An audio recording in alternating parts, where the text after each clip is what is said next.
తిరుమల శ్రీవారి లడ్డూలో కల్తీ నెయ్యి వాడారన్న ఆరోపణలపై స్పందించారు టీటీడీ మాజీ ప్రధాన అర్చకులు రమణ దీక్షితులు. తిరుమల ప్రసాదాల నాణ్యతపై గతంలో ఎన్నోసార్లు చైర్మన్ ఈవో దృష్టికి తీసుకెళ్లినా లాభం లేకుండా పోయిందన్నారు. పవిత్రమైన ఆవు నెయ్యిని కల్తీ చేసి శ్రీవారి ప్రసాదాల్లో వినియోగించడం అపచారమన్నారు. వ్యక్తిగత కారణాలతో తోటి అర్చకులు ఎవ్వరూ ముందుకు రాలేదని చెప్పారు రమణ దీక్షితులు. దీంతో గత 5 ఏళ్లుగా మహాపాపం జరిగిందన్నారు. లడ్డూ క్వాలిటీపై ప్రశ్నించినందుకే ప్రభుత్వం కేసులు పెట్టిందన్నారు. అందుకే ఆలయానికి దూరం కావాల్సి వచ్చిందన్నారు. ఆగమ శాస్త్రం ప్రకారం నైవేద్య సమర్పణ జరగడం లేదన్నారు.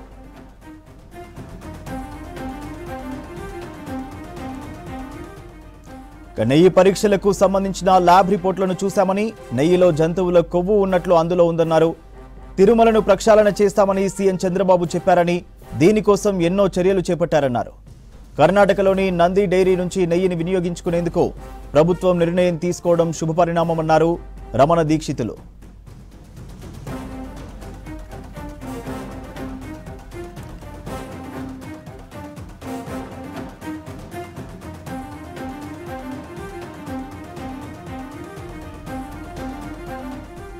తిరుమల శ్రీవారి లడ్డూలో కల్తీ నెయ్యి వాడారన్న ఆరోపణలపై స్పందించారు టీటీడీ మాజీ ప్రధాన అర్చకులు రమణ దీక్షితులు.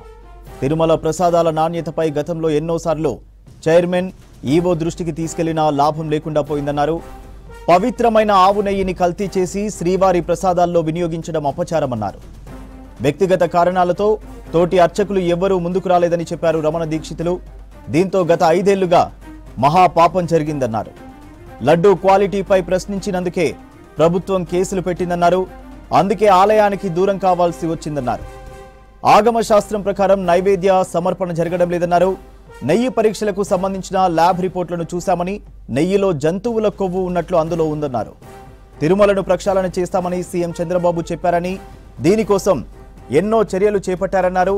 కర్ణాటకలోని నంది డైరీ నుంచి నెయ్యిని వినియోగించుకునేందుకు ప్రభుత్వం నిర్ణయం తీసుకోవడం శుభపరిణామమన్నారు Ramana Dikshitulu.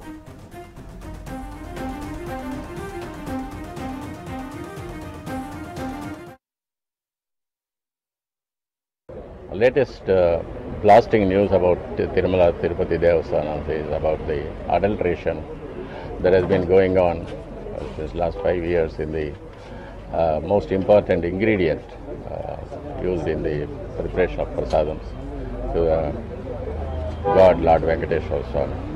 The cow ghee, which is prescribed by the Agam Shastra to be used for preparation of prasadams, has been adulterated with so many impurities and of cheap quality. And this has been observed by me since several years before, and I brought it to the concern of the concerned officers and the chairman of the trust board, but they didn't care about this. It is a lonely fight for me, but now the new government took over and promised to clear all the debris. So now they have already purchased pure cow ghee from government dairies, and they are preparing food material to the God with the pure ghee now. So the only thing is, care should be taken that such great sins will not be repeated in the temple, in the sacred temple, on which crores of devotees have a lot of faith and respect.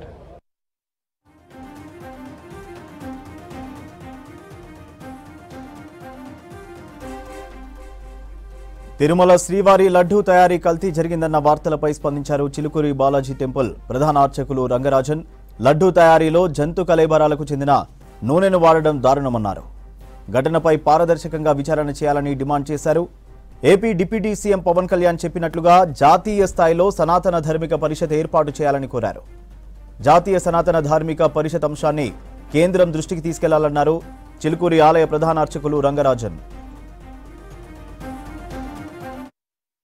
Tirumala Tirupati దేవస్థానంలో స్వామివారి ప్రసాదం తయారీకి కానీ వేరే ఇతర అవసరాలకు కానీ వాడినటువంటి వస్తువులు ఆవు నెయ్యి కాదు, వేరే ఏదో పదార్థము అనేటటువంటి నిజాన్ని, అసలు ఈ టెండరింగ్ ప్రక్రియనే తప్పు. స్వామివారు శ్రీవైకుంఠం నుంచి దిగి వచ్చి భూలోకంలో ప్రత్యక్ష వైకుంఠంగా భావించే క్షేత్రం అది. అలాంటి క్షేత్రంలో స్వామివారికి ఆవు నెయ్యితో తయారు చేసినటువంటి లడ్డూ కానీ, హోమాల్లో వాడేటటువంటిది ఆవు నెయ్యే కాదు. గోవింద అనే పేరు గోవుని రక్షించేవాడు అని గోవింద అని పేరు.